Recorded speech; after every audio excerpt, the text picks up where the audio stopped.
क्या आपको मालूम है कि लक्ष्मी रूप माता सीता ने भी अपने जीवन काल में एक ऐसा घोर पाप किया था जिसकी सजा उन्हें उनके उसी जीवन में मिली। ये जानने के बाद भी कि वो जो कर रही हैं वो सही नहीं है, फिर भी सीता माता ने एक पाप किया था जिसने उनको उनके पति से ही अलग कर दिया। क्या था वो पाप और किस श्राप के कारण सीता माता को पति वियोग से गुजरना पड़ा? एक कथा के अनुसार जब माता सीता अविवाहित थी, एक दिन सीता अपनी सहेलियों के साथ बगीचे में घूम रही थी।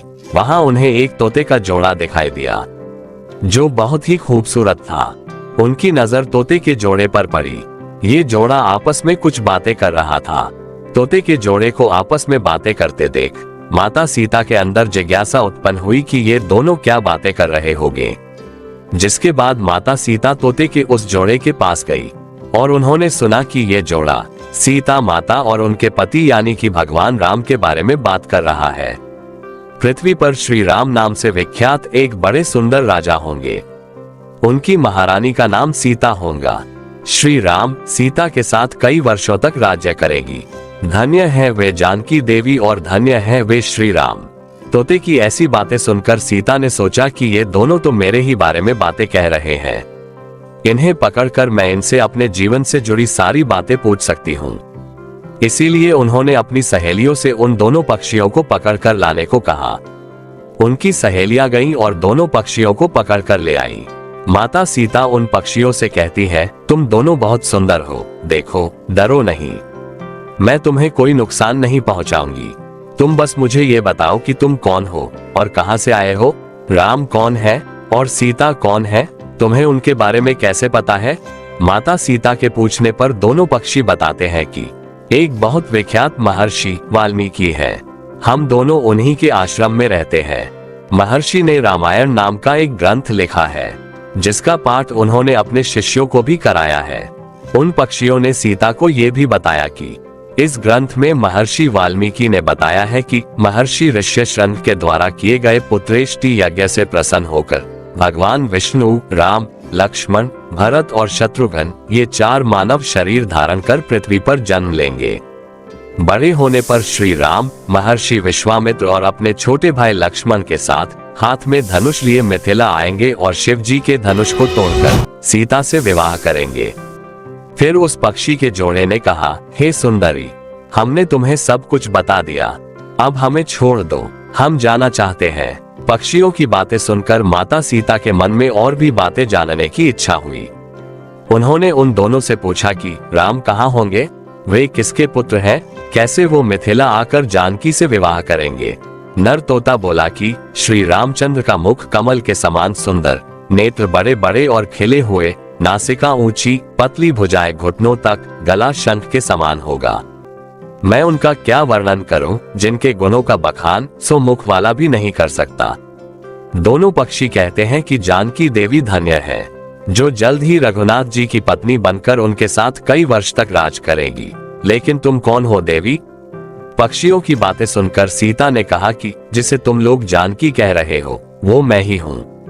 अब अपने भविष्य के बारे में इतना सब कुछ जानने के बाद माता सीता के मन में अपने भविष्य के बारे में और भी जानने की जिज्ञासा हुई।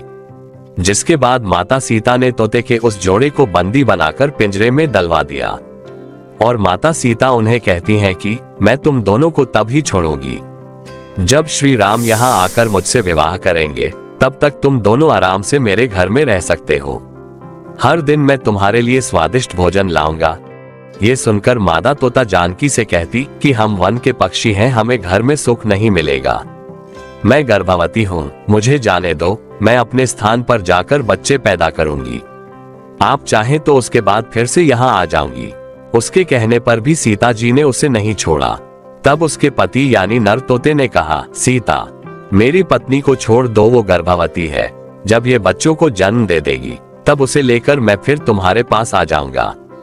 तब माता सीता ने कहा, तुम आराम से जा सकते हो, लेकिन ये मुझे बहुत पसंद है। तुम घबराओ नहीं, मैं इसकी अच्छे से देखभाल करूंगी। जब सीता ने उस मादा तोते को छोड़ने से मना कर दिया तब वो पक्षी दुखी हो गया।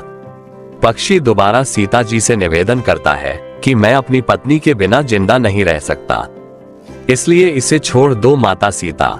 तुम बहुत अच्छी हो, मेरी प्रार्थना मान लो। इस तरह उसने बहुत समझाया, लेकिन सीता ने उसकी पत्नी को नहीं छोड़ा। तब मादा पक्षी ने क्रोध में सीता को श्राप दिया कि जिस प्रकार तू मुझे इस समय अपने पति से अलग कर रही है, वैसे ही तुझे भी स्वयं गर्भवती की अवस्था में श्री राम से अलग होना पड़ेगा। कुछ दिन बाद पति से बिछड़ने के दुख में मादा पक्षी के प्राण निकल गए। पत्नी की मौत हो जाने पर नर पक्षी दुखी हो गया। फिर वो सीता जी से बोला कि मैं मनुष्यों से भरी श्री राम की नगरी अयोध्या में जन्म लूंगा। मेरे ही कारण तुम्हें पति के वियोग का दुख उठाना पड़ेगा। ये कहकर वो वहां से उड़ जाता है। कुछ साल बाद उसका जन्म अयोध्या में धोबी के घर हुआ। उस धोबी के कारण ही सीता जी का अपमान हुआ। उन्हें अपने पति श्री राम से अलग होना पड़ा। उस तोते का श्राप ही सीता जी के पति श्री राम से बिछड़ने का कारण बना।